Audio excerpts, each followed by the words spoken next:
Good evening, everyone, and welcome back to Herbal Prepper Live, where we discuss herbal and natural medicine for emergency preparedness because your health deserves a plan B.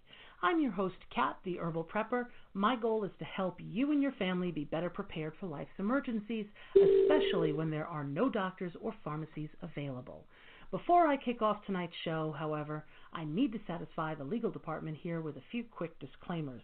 I am not a doctor. I do not prescribe or practice medicine. I do not diagnose, treat, or claim to cure any disease or illness. If you need medical advice or treatment, please seek out a licensed physician. All listeners are strongly encouraged to learn and research the safety and efficacy of herbal remedies for themselves and to develop their own opinions. The topics discussed are hypothetical and provided for informational purposes only. Use at your own risk and with a heavy dose of common sense. With that said, Herbal Prepper Live is one herbalist's opinion on alternatives to modern medicine during a total collapse of our way of life. In this hypothetical scenario, there are no doctors, no EMTs, no hospitals, and no pharmacies. Professional medical help is simply not an option. If you or your loved ones need health care, the buck stops with you. So I ask you, if we were faced with the end of the world as we know it tomorrow, such as an economic collapse, an EMP or other attack on our electrical grid, civil unrest, martial law, the suspension of the Constitution, the zombie apocalypse itself, could you care for your and your loved one's health care needs? If you answered no and you'd like to change that, please keep listening because this show is for you. Okay, so with that out of the way, welcome everyone back to another episode of Herbal Prepper Live. Our show airs live every Sunday evening at 7 p.m. Eastern and 4 p.m. Pacific right here on Prepper Broadcasting. And today is Sunday, January 21st, 2018. So welcome to everyone who is tuning in live this evening. Hello to everyone who is in the chat room. And to all of those folks who are going to be listening to this on the download later, thank you for joining us. And I happen to know that there are a number of people who are going to be listening to this later because of conflicts this evening, so I do appreciate you taking the time out to listen to the show. So for everyone who is listening live, if you have something that you want to share, if you've got a nagging question, please join us in the chat room here on prepperbroadcasting.com. You can type your questions in there, and you can also call into the show because it's a live broadcast, and the phone number, if you'd like to do that, is 347-202-0228. Again, that number, if you didn't write it down, is 347-202-0228, and make sure that when you do, that you press 1 so that we know you are waiting on the line. All right, so before we get started, I've got a couple of announcements, a lot of my usual reminders and stuff, but let's see if we can't get through this quickly because there's plenty of stuff to talk about when it comes to our topic today, which, if you do not know, the topic today is arthritis and managing, this condition in an austere environment in the event of a disaster when let's say when, something happens and the medical system breaks down and that form of care is just not available to you. What can you do? You certainly can't, go about living in pain, and there's no need to because there are plenty of options around you. But you need to be able to recognize them. You need to be able to prepare ahead of time to either grow them or, in some cases, order them and stock up on them. You got to be ready ahead of time. So let's see. If you are over at Blog Talk, come on over and join us in the chat room at Prepper Broadcasting. I can't talk tonight. PrepperBroadcasting.com. And while you are here, check the other hosts and their shows and all the archived episodes.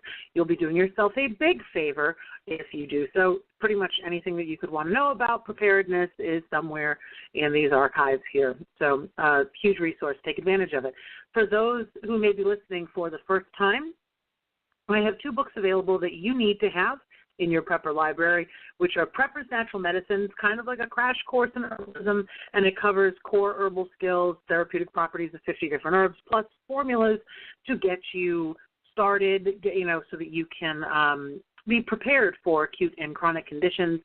And my second book, Prepping for a Pandemic, loaded with information you won't find anywhere else. It's not your typical book on pandemics. It's not your typical book on prepping either.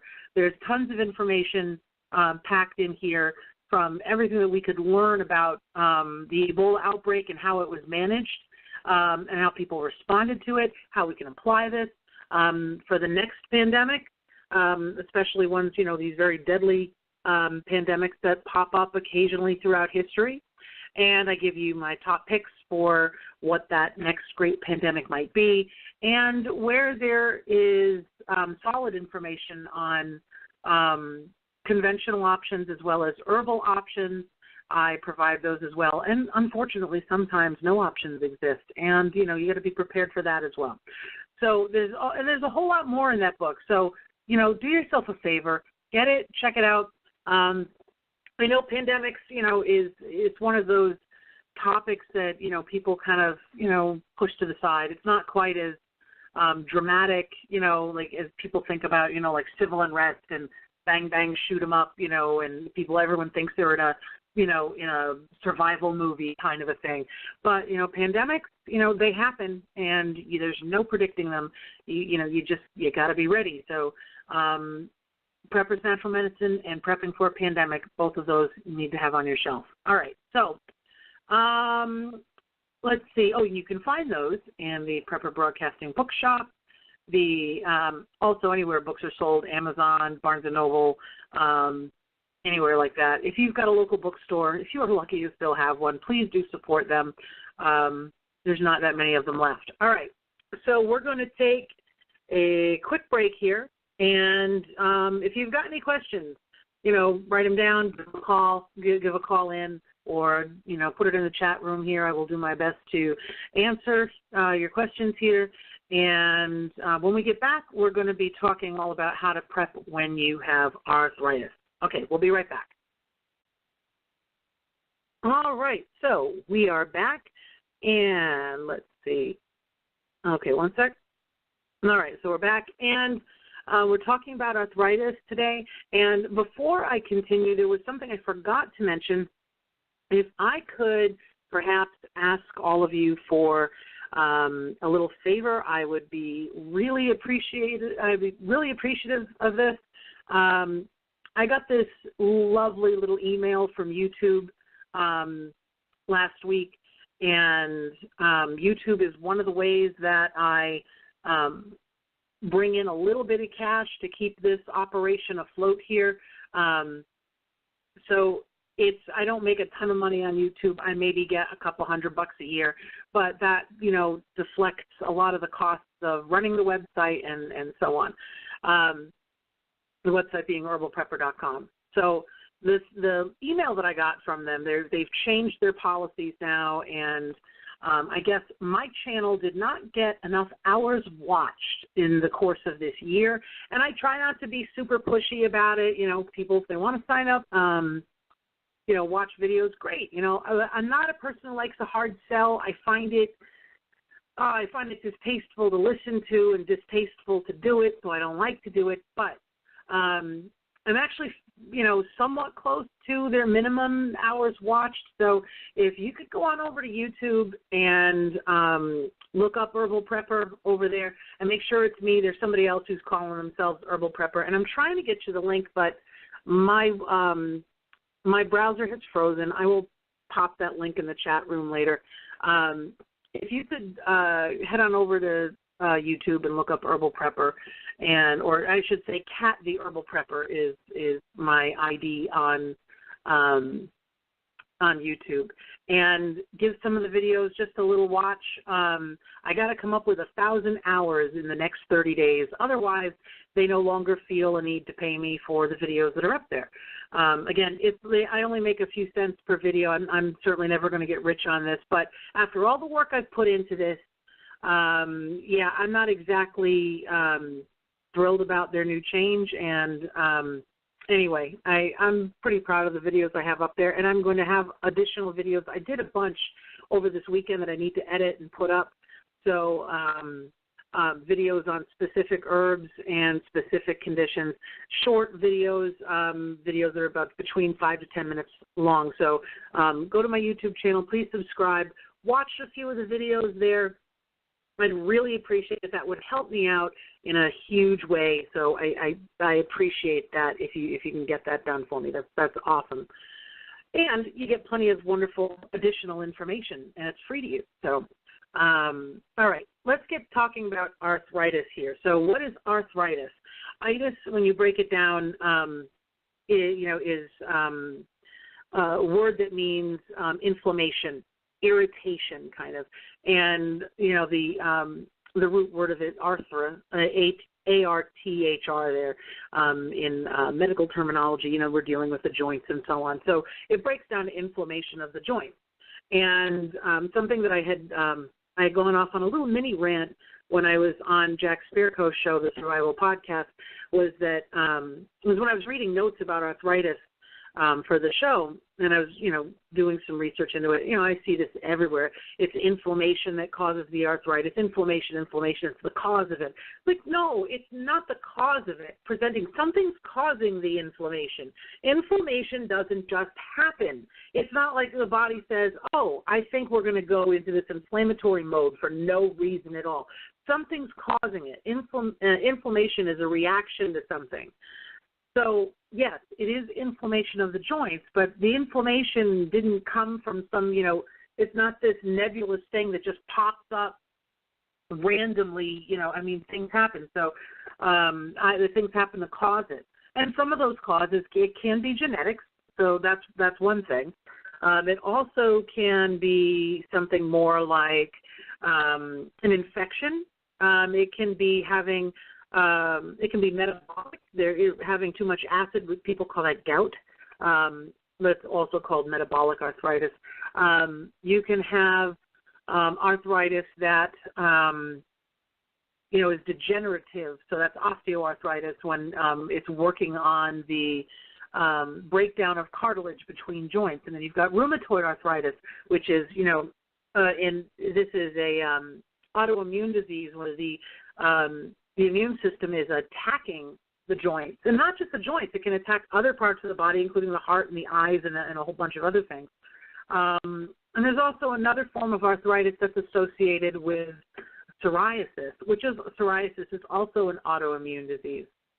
So arthritis is not a single disease, but the term, covers all of them as far as a description of, the symptoms of it.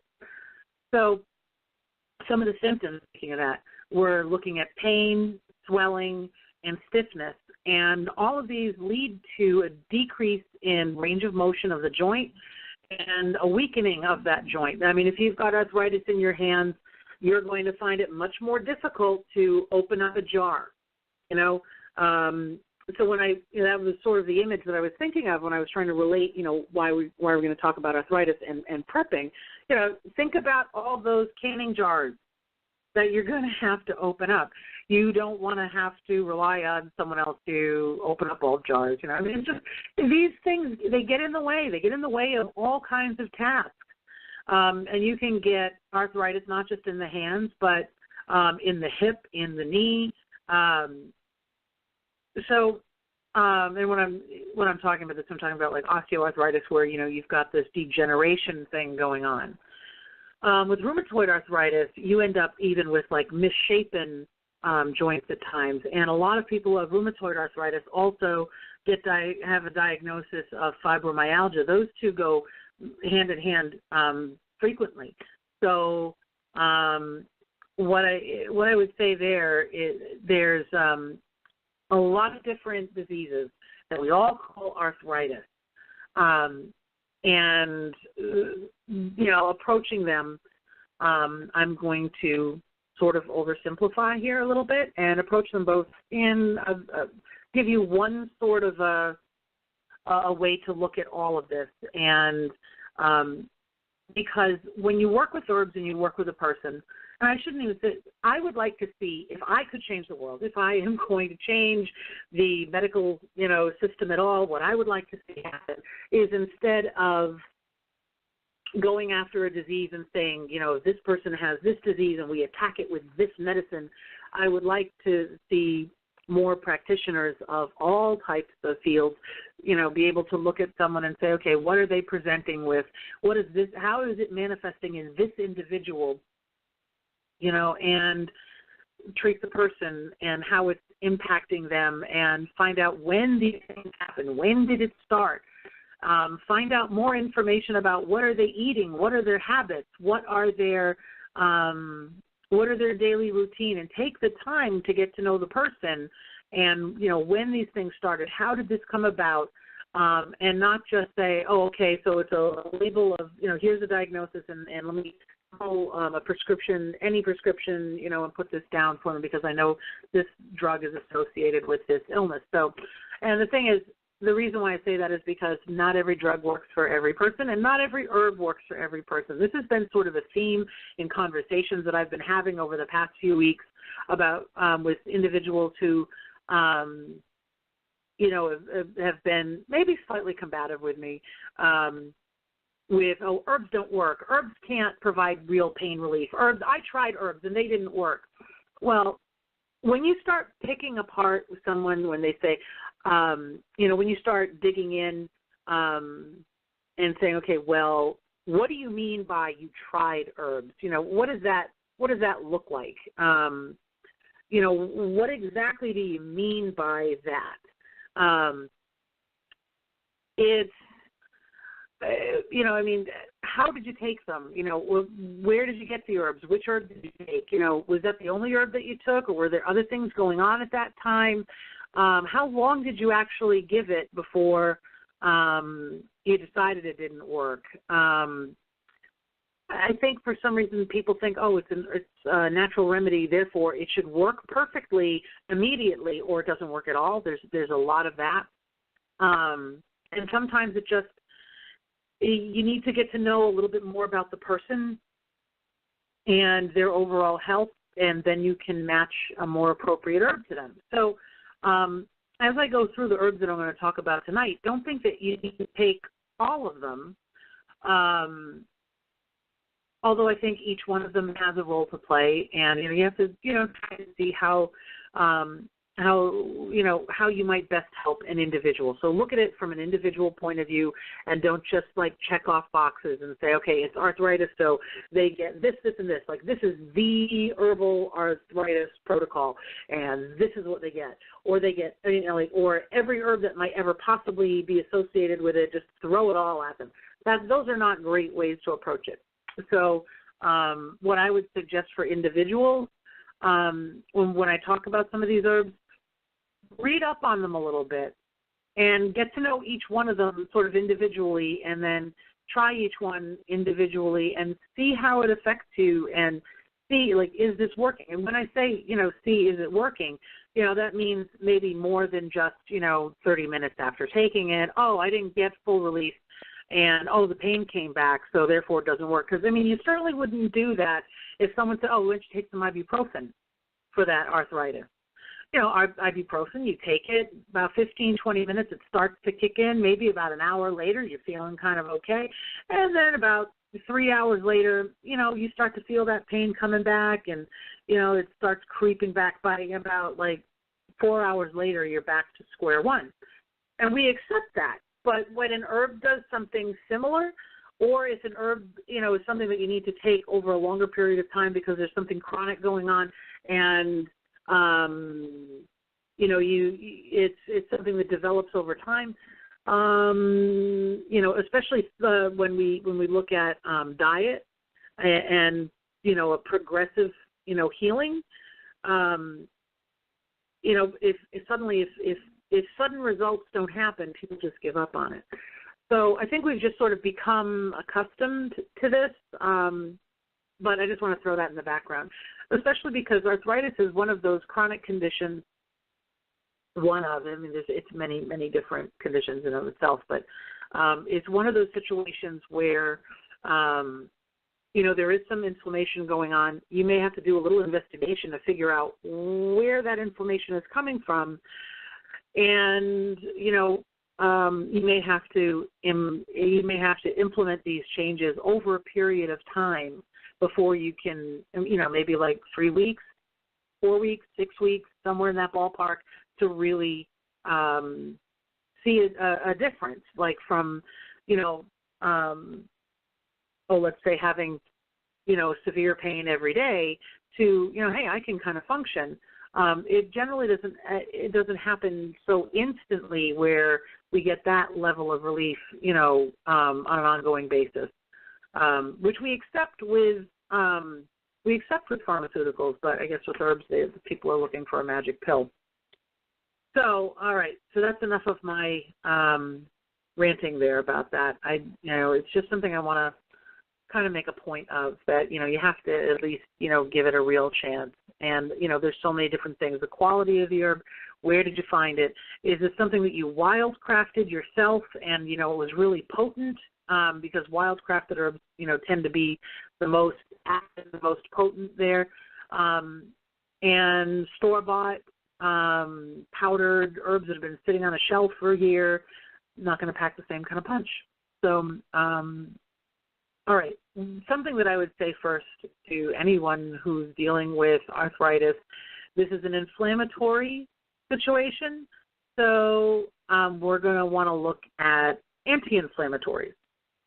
An anti-inflammatory diet would be where I would, a number of people who have improved simply by getting rid of sugar. There's that wonderful, sugar again. Sugar is quite an enemy, if I must say so myself. It is,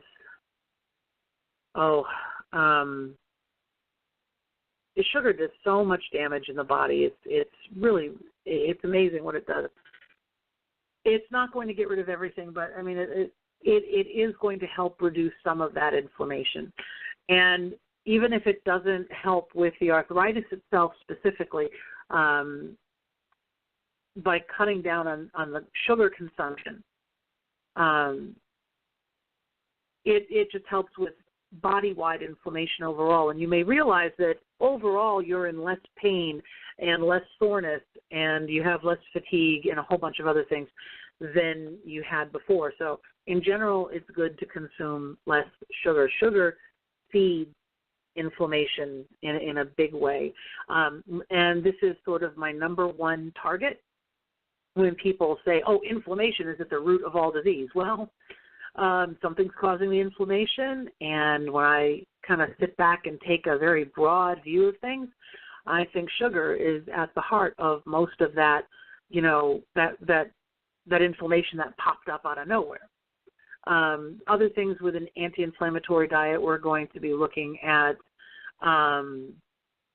essential fatty acids. We're going to be looking at including a lot of bone broth, which naturally contains a lot of gelatin. Those things help to lubricate those things. Gelatin helps to lubricate the joints, helps to make it more comfortable, helps to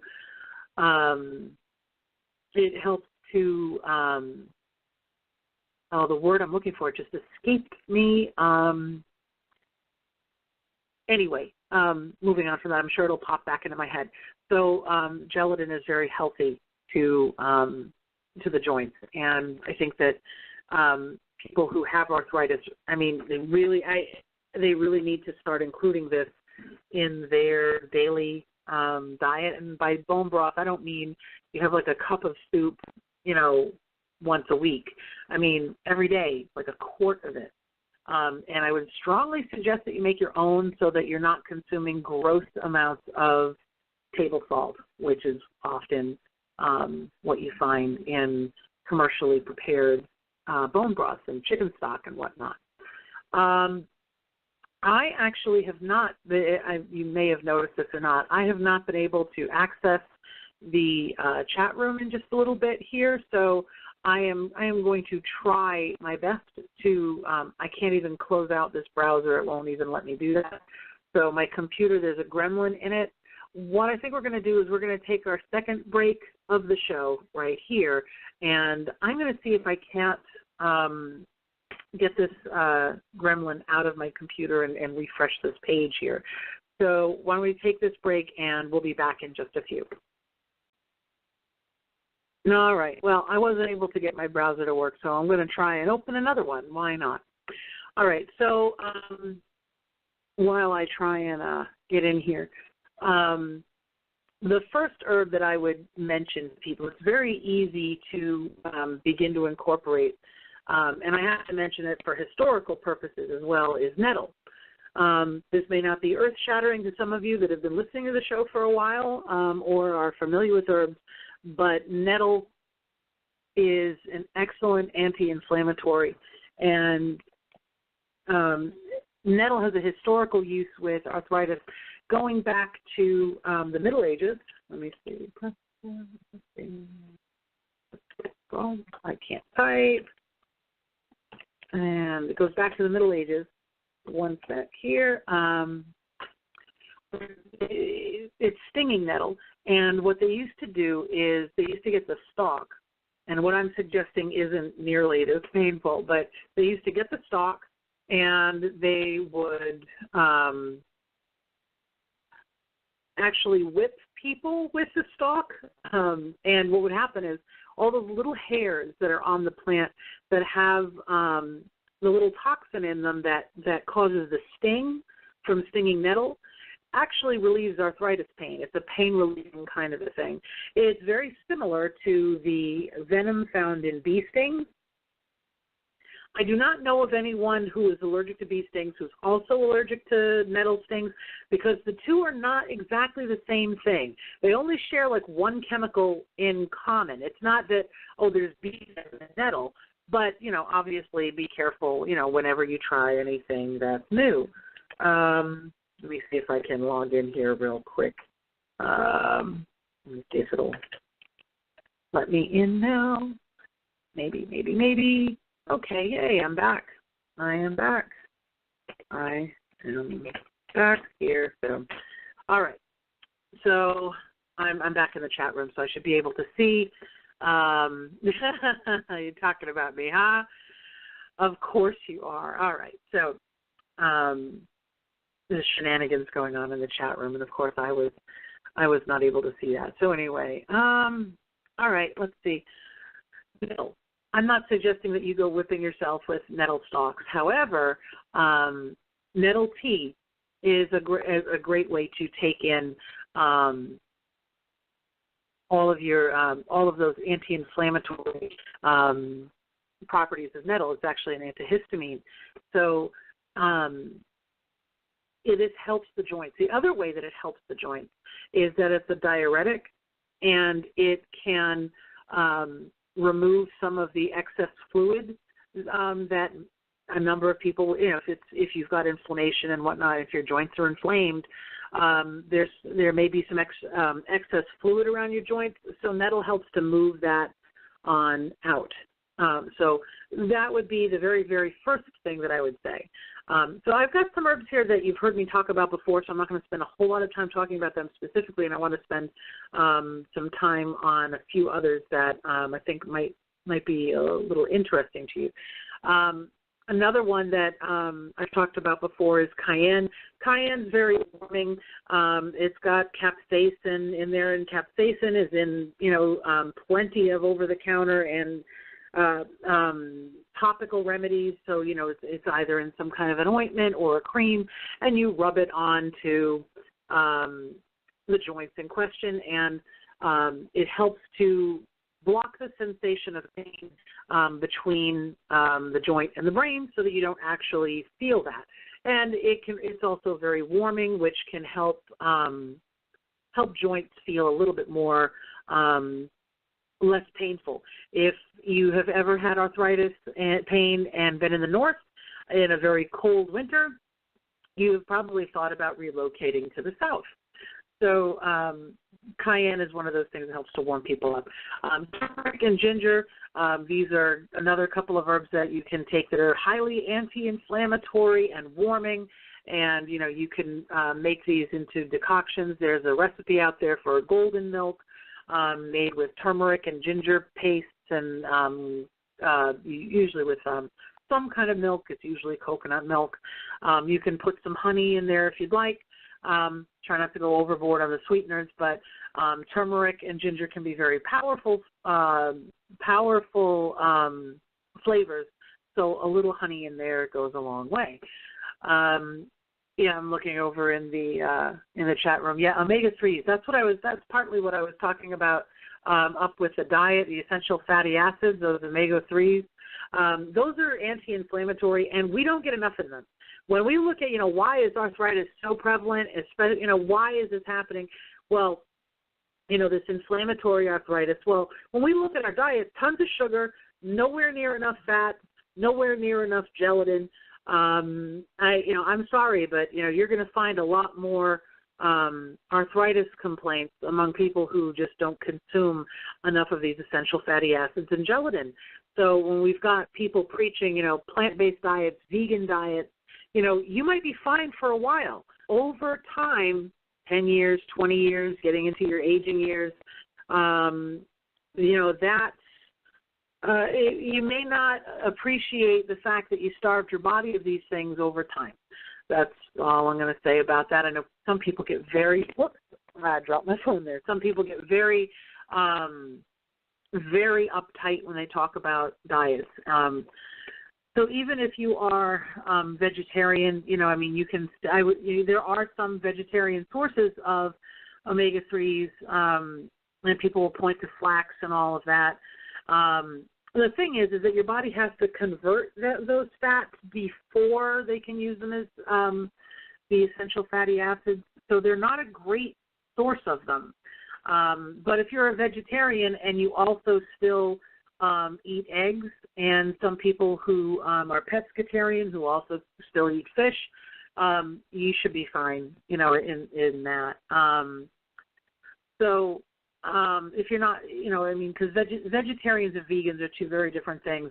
And honestly, in a lot of cases, vegetarians may have a better diet depending on what else you're looking at. Like, for instance, if your options are like meat from, let's say, Burger King or McDonald's, that's not first of all, I'm not necessarily sure that the meat from McDonald's is entirely all meat. I think there's a lot of soy involved in that, and soy can be very inflammatory. So, but anyway, I don't want to get too far back into this because we were talking about herbs at this point, but just because of the stuff that came up in the chat room.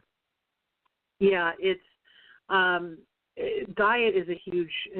That's I think where you have to start when you want to start changing these inflammatory conditions.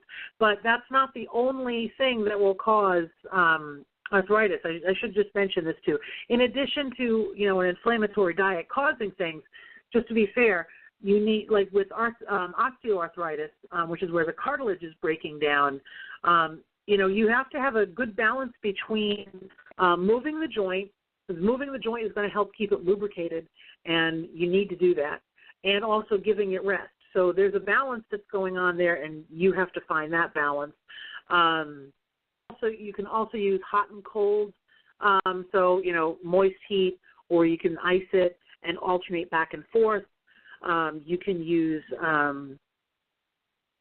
let me see. There's any number of different anti-inflammatories, over-the-counter stuff you could stock up on. We're going to talk about some herbal ones. But other things to keep in mind, you need to stay active, physically active. That actually does help to reduce overall inflammation in the body, so that comes back to inflammation. You need to maintain a healthy weight. If you are 400 pounds and you have a bad knee, you need to address that. That is going to wear down on the joint. And that's not a judgment on the person. That's just, we're just looking at how much stress the knee can take. So I'm trying to think, it's every 25 pounds of weight that you lose, I think, is equivalent to 100 pounds of pressure. I think that's a statistic. Don't quote me on that. I think I need to, I think that's what it is, but I'd want to look that up. It's the more weight you take off, the actual pressure that you're putting on your joints is multiplied. It's not just, so if you're at 300 pounds, there's 300 pounds of pressure on your knees. It's actually much more than that. So any amount of weight that you lose, I think it is a 1-to-4 ratio, though. I think it's for a pound that you lose 4 pounds of pressure on your joints or something to that effect.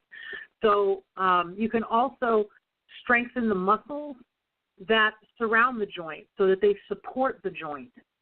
That's also going to involve regular physical activity, which helps to reduce inflammation.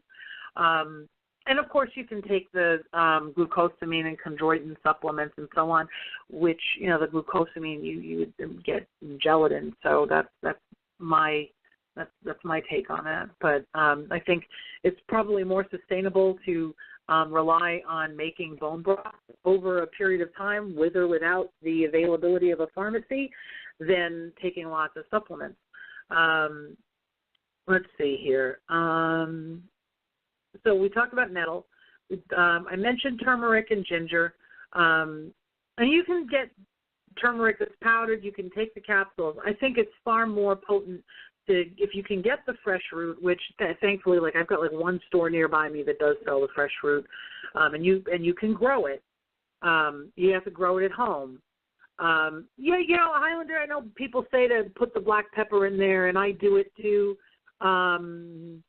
I'm not positive it's entirely necessary, but I believe that when you add that pinch of black pepper, it helps to turmeric ginger mix there. It seems to act as a synergist, and a synergist means it makes the whole end product work more efficiently. I think it does. I've heard some people debate that, but it is what it is. I do it. I use it when I make up turmeric remedies. Cayenne I mentioned, cat's claw and devil's claw, folk names and so on for these. All I'm gonna say about these is that they're very effective. They work really well. They taste terrible, but they're not something that grows here. I don't know of anybody that grows them locally, to me, at least. Anyway, I mean, there maybe some people do, but it's not something that's widely grown here in the U.S. I don't think that I don't think that either of these are options, that are rather sustainable. If, let's say, if the medical system failed, shipping probably has failed, and you're not going to be ordering these things from very far away. So they're effective. If you want them, go online, order them, put them in capsules, make tinctures out of them, whatever you need to do, that's great. But I don't think there's something that you're really going to be renewing in your garden. So that's the drawback to that. Something I want to mention is horsetail, and it works really well with Solomon's seal. These two herbs together, I see do a lot of good for arthritis symptoms and such. Herbalists can't say that we treat anything, so I got to be careful with that. But because certain language is owned by the medical industry, and then you can't make specific recommendations. However, I will say this: I know plenty of people that have been using Solomon's seal and horsetail together for a variety of bone and joint problems, including those diagnosed by physicians as arthritis, and they've seen great improvement, not just in the overall level of pain, but their need for pain relievers and such. They've got better range of motion, they have less stiffness, and they take it more as an ongoing thing, and it seems to help them. It seems to help their symptoms as well as, let me see, I don't want to say regenerate anything, because that's not exactly what I'm getting at. But the body seems to heal itself, and when these two herbs are taken. So Solomon's seal, you're looking for the roots here, and I would suggest that you grow some. If you have anything, let me back up. If you have arthritis, or if you have an elderly family member, they probably have arthritis. If you plan on living into your older years, you may be faced with arthritis. You might want to grow some of this. And like I said, when it's combined with horsetail, which is loaded with minerals, horsetail, you can probably find horsetail growing wild near you, probably. Otherwise, you can grow it, but you may be able to wildcraft that one. And if you can, that's great, because wildcraft, as long as, it's in a, you don't go through and take every plant in the area. You have to leave some so that it regenerates itself, so that it'll still be there next year and the year after that, and so that other people have enough to use. So it may be more than one trip out to the woods here if you're going to be responsible about it. Of course, not everybody's going to be responsible when it comes to things like wildcrafting, especially when medicine is, at a premium like this. So, if the medical system were to fail, and, I know that some people are just going to go through areas and just pick the places clean. And so this is why, even though the wildcrafted stuff may be more potent and whatnot, you might want to put this in your garden as well. At least then, it may not be as potent, but at least you got it, Then, of course, there's white willow bark, and not everybody's going to have a white willow around, and there's other willows that have the salicin in it. But there's a bunch of other trees and other plants that have salicin in it. Salicin is the natural form of a chemical that is found in aspirin. So aspirin is acetylsalicylic acid, and that is a synthesized chemical that is found in a rather large amount in aspirin. In plants such as white willow bark, birch, and wintergreen, and meadowsweet, and a number of other plants, a lot of trees as well. There's salicin, and you ingest it, and the body metabolizes it into salicylic acid. And it's actually found, the salicin in these plants is actually much less than what you would find with salicylic acid in an aspirin. And it's only when you isolate that salicin away from the plant that it becomes really irritating to the stomach. So when it's kept as a whole plant remedy, when it's the entire bark that you're using and not extracting a single chemical, it really doesn't impact the stomach lining the way it would if it had been extracted. Aspirin was actually made because once chemists figured out how to isolate the salicin from the willow bark, they purified it, and they put it into a powder, into a pill, and when people took this remedy, their stomach would bleed. And it's like, well, yeah, it's just this. It's not how you would get this naturally. It's not part of the synergy that it came from. It's not part of that whole plant remedy. Obviously, it's not going to work exactly the same way it did when it was part of this chemical cocktail that was white willow bark. That is its own thing once it's part of that sort of cocktail, this plant cocktail. And you know how it is if you're mixing drinks, you mix your drinks together. On their own, okay, they might be okay, but when you put them together, something very special happens. I don't know, am I the only one that thinks like that when they put their drinks together? Oh, well. Anyway, white willow bark, meadowsweet, two very common ways of getting something akin to aspirin, with a very long tradition for that. Obviously, you don't want to give anything that's like aspirin to a child that has signs of a virus because of the risk of Reye syndrome. You don't want them to go into a coma. And let's see here, arnica. Oh, I've got a few more to talk about. Arnica, I know I've spoken about before. If you find that buying arnica is a little expensive, because it is, it's ridiculously expensive. Unfortunately, odds are when you buy that $90 a pound herb from somewhere, there's a good chance that it might be adulterated because arnica is precious, because it has been over-harvested. And usually we're talking about Arnica montana. There is also a meadow arnica, Arnica shamanosus, if I recall correctly, and you can plant that in a field, and it doesn't have to be at a high elevation and so rare and whatnot, and they can be used interchangeably. So if you want arnica and you have any kind of acreage whatsoever and you're concerned about, you're concerned about arthritis, then you might want to pick up some seeds and get growing some meadow arnica. And then from there you can make salves and lotions and apply them to your joints. Your Highlander, that dark chocolate is a great anti-inflammatory. Oh, I think at the amounts that I don't eat it, and I'll tell you why I don't eat dark chocolate. It's because I have zero control. If I have one piece of it, I'm having the whole bar, and I'm looking for a second. It's an addiction, and I freely admit that I have a problem with it, so I just don't have it. It is wonderful, though. I don't eat it right now. I'm sure, I don't want to say I'm sure that I'll have a slip-up at some point in my life, but,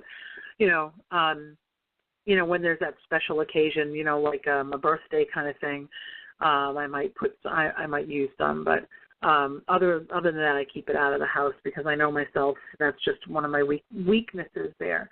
Some other things that you may not have thought of but are readily available in the U.S. Wild sarsaparilla, which is Aralia nudicalis, and this has been used. You can make a nice strong infusion of this for healing of joint problems, the healing of bones, very similar to how Solomon seal and horsetail are employed when you're healing bones as well in joints and bones. Like if you had for instance, if someone had a broken leg and it was set properly, I would be putting probably poultices or compresses of maybe comfrey and horsetail and Solomon seal, topically on the outside, while I'd be giving them possibly a tincture of, Solomon seal and horsetail to take internally. And I'm okay with a little comfrey tea for something short term, like a broken bone. The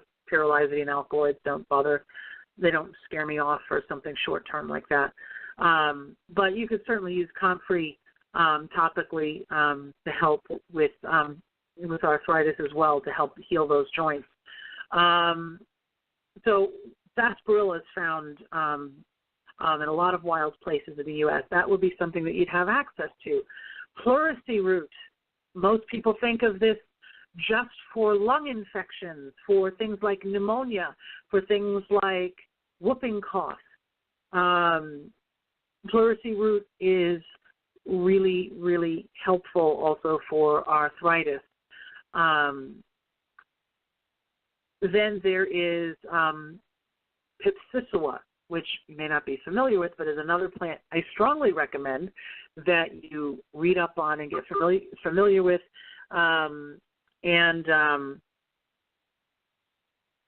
Make sure that you can recognize it, and because this is something that is native to the U.S. here, and you should be able to find this.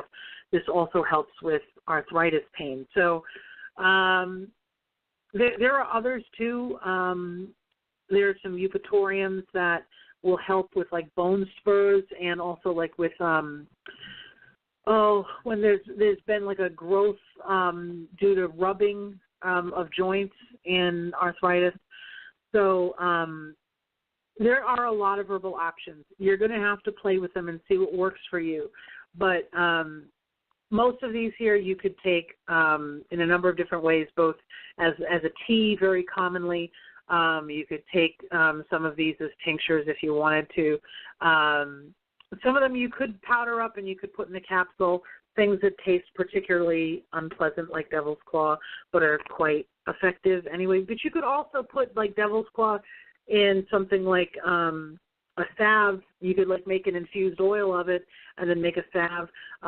Make sure that you put like some vitamin E oil in there so that it doesn't go rancid or something like that. Vitamin E oil is only a preservative in the sense that it helps to prevent oils from going rancid. It doesn't prevent like the growth of bacteria or anything like that. But anyway, there's lots of options.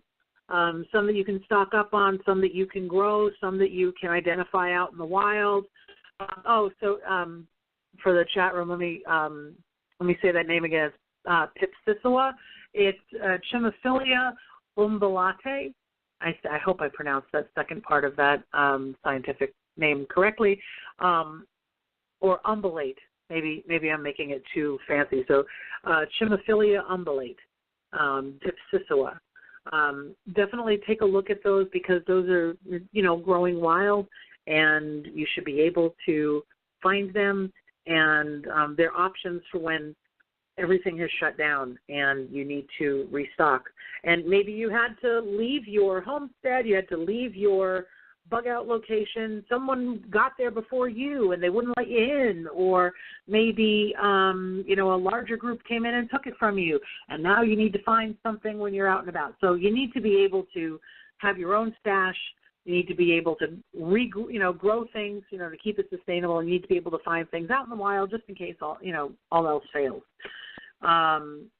You have to have multiple layers of redundancy. So, all right. Anyway, we are at the end of the show. Next week, I'm going to be talking about herbs and dental issues and dental care. If you don't think that dental problems are a concern, trust me, they are. So what I'm going to ask you to do, please go to herbalprepper.com, sign up for my newsletter. Also, follow me on Facebook, Twitter, G+, Pinterest. Please subscribe to my YouTube channel. But go there and actually watch some of the videos. I really need to pull up the hours watched so that I don't lose my YouTube partnership thingy that they sent me the email about. Really, really appreciate that. And thank you, everyone, for spending your time with me. I hope you got something out of this. This has been Kat, the Herbal Prepper with Herbal Prepper Live, and we will see you again next week.